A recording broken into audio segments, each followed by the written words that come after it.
Alright, let's do something before we start, shall we? Raise your hand if you have ever heard of the TF-tuber Soundsmith. Okay, now to those who have raised their hands, probably no one, raise your hand again if you've watched at least one of his cosmetic or weapon stereotypes videos. Alright, if you've raised your hand this time, you should know by now that I'm just stealing his idea. But here's what's gonna make it different, okay? We're going to talk about Brawl Stars and the different stereotypes for different combinations of gadgets and star powers. Wait, what? Oh, come on, no. Come back!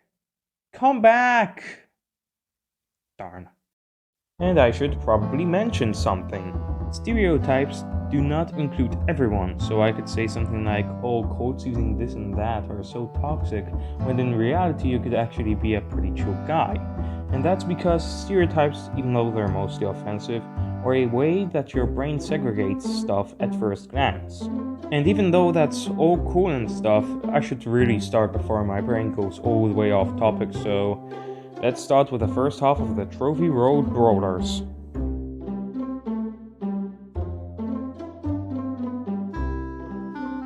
I'm just gonna say off the bat that I never see anyone play the fast forward gadget. It's all just clay pigeons, but it doesn't mean a cub is safe because of that. These Shellys will mostly use their gadget when they're inside of a bush for surprise attacks or just straight up kills if they have their super. Either that or they don't have the clay pigeons gadget. These Shellys will go for riskier attacks because of the healing provided from the star power, but they still die most of the times. And if they're playing passively, they'll try to dodge whatever's coming their way, but still take damage. Either that, or they don't have the clay pigeons gadget again. Man, that gadget sucks. Like, Supercell? You've got any idea how to rework this? Oh boy. These Shellys will make sure that you're dead. They will slow you down with their super, and then beat the absolute crap out of you with the clay pigeons gadget from far away, and you can't even do anything because you're slowed down. And after all of that, they'll probably spin and thumbs down you. Oh, should have played around it, stupid. These Shellys are just like the previous stereotype, but they don't need to slow you down, oh no. These Shellys probably have played with snipers in any game in existence and will hit every single shot with the gadget. And with the Band-Aid star power, oh, good luck taking down a mid-range brawler with 7,000 health that becomes a sniper 3 times in a match. These Nitas will try to get as much value from their bears as possible. They will try to hit you and heal the bear, and they will try to use the gadget to stun you and not only gain their super back, but also heal themselves. Although, if you just stay away, the bear will mostly die before it gets any value. Simple. These Nitas will try to do the same thing as the last kind, but instead of focusing on healing, they'll focus more on kills, damage, and super recycling. But this time the bear dies even faster if again, you keep your distance! They'll mostly play Heist or Brawl. Now this is how you keep Bruce alive. These Nitas only have one priority and one priority only, and that's keeping the bear alive for as long as possible. And if the bear dies, there's a 99% chance they're gonna cry on the other side of the screen, even though they probably already charged another super from all of that keeping the bear alive thing. We all know this one. These Nitas probably didn't touch any other mode with Nita other than Heist, and I shouldn't be really going that hard on them, because that's probably the best meta combination for Nita. But who cares about that? Before we start with this one, I feel like there's something to say. Billy died way too young. He was only 35 years old and had a big career in front of him. But then cancer said, no, you know what, we're gonna take his life. No, screw you all, guys. He's coming with us. And we lost another great man. It's pretty scary how diseases can kill everybody, including even you or me. But what I think matters the most is that cancer and overall diseases and death You're a big son of a bitch. And even though Billy isn't with us anymore, his voice will stay with us. Until the end of time. Until the end of time.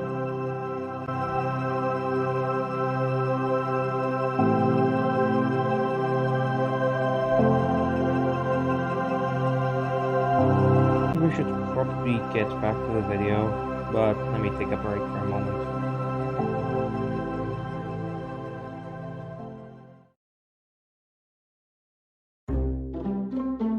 This Colt doesn't rely on range, but rather speed.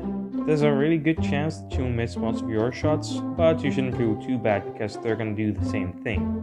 But they'll still hit you because they're slightly quicker than you, and they'll make those shots hit you. So find a wall, unless they have a super. Hey, but what's with the gadget? Oh yeah, right.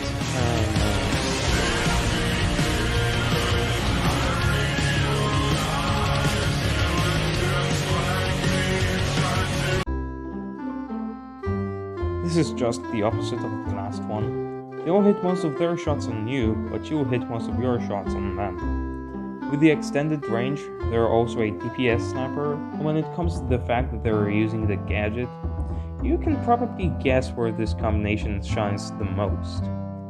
That's right, bounty and knockout, but most importantly, long-range heist maps!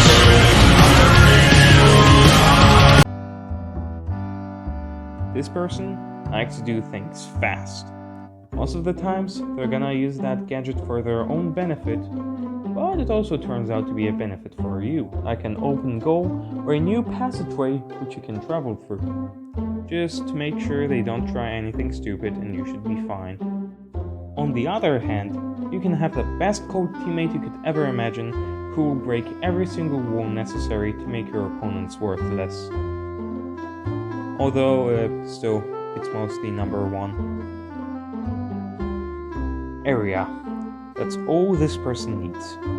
They'll break every single wall that can interrupt their shot and block it. They will make sure that they can shoot everywhere they can. So they'll use the gadget for sure. Would it benefit you? I don't know. Would it benefit them? Heck yes it will. Why would you even pick this combo? It doesn't generally have any synergy. Other than maybe surviving more on the safe, you don't have any real synergy. The only guess I'm having is that either those players only have these two options, or that they're trolling, because there's no way anyone actually plays this.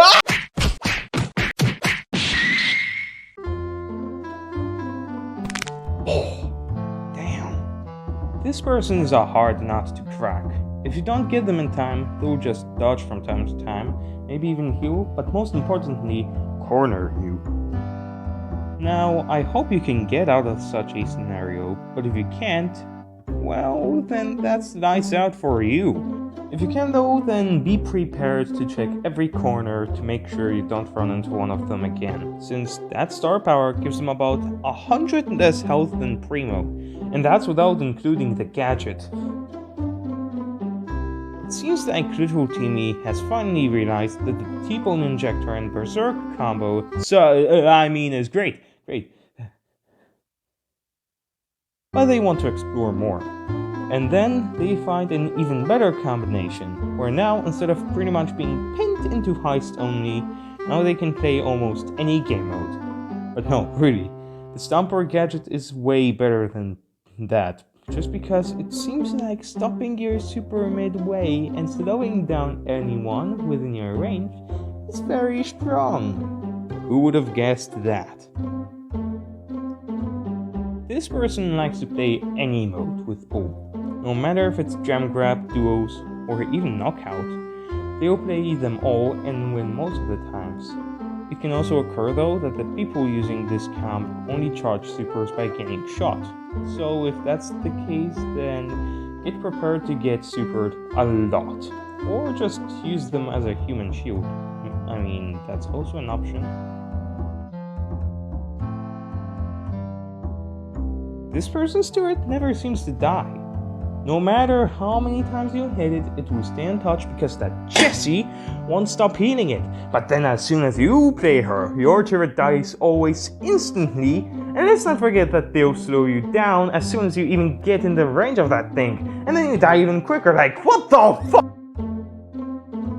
This Jessie always seems to find the perfect moment to use their super.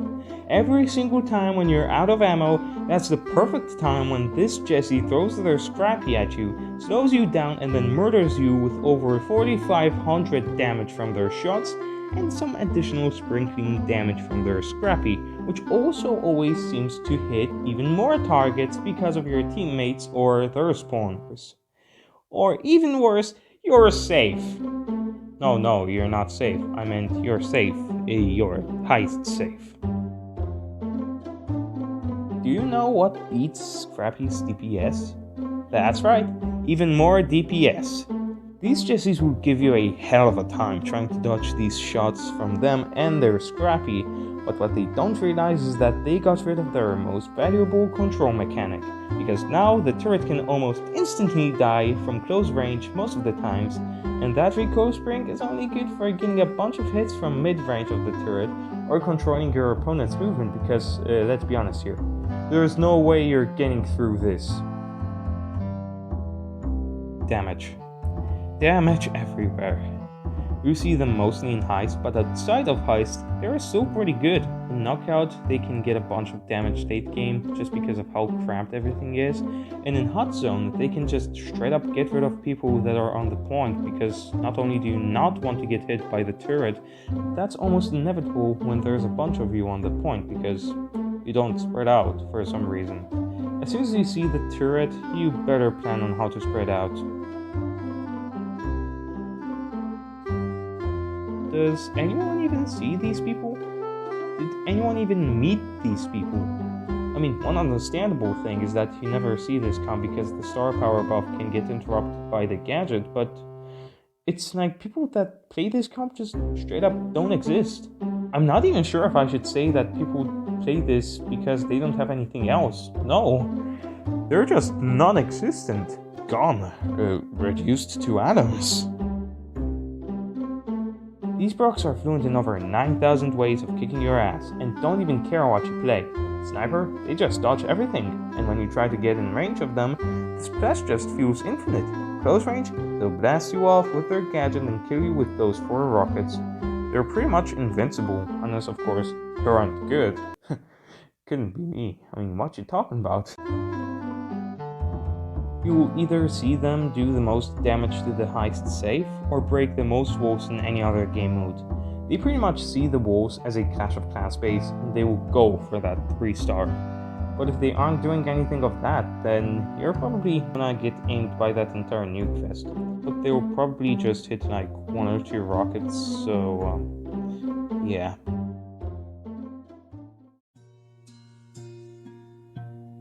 Greetings, traveler. May I offer you something? Control. You need control? Don't worry. This person will single-handedly control every single inch of the area they need to defend. But they'll be the most useless player on your team if you ever even see a Mortis or any other assassin on the enemy team. Yeah, where's your I can counter everything now, huh? So if you ever see a Mortis, or at that point anyone from this list, help them out. Unless it's solo showdown, of course, then let it die, let it die, let it shrivel up. So there you have it, the first half of the Trophy Road Brawlers. Although I'm not too sure if I should do like one full rarity every video, I will say that those videos give me and you the entertainment that we need to fill those empty beakers of enjoyment in our brains. And I'm gonna say it again, a stereotype doesn't automatically make you whatever I said. Stereotypes segregate stuff in our brains. It doesn't automatically make you someone others take you as. I think that was enough. I'll probably see you in the next month, maybe sooner, maybe later, I have no idea. Have a good day or a night.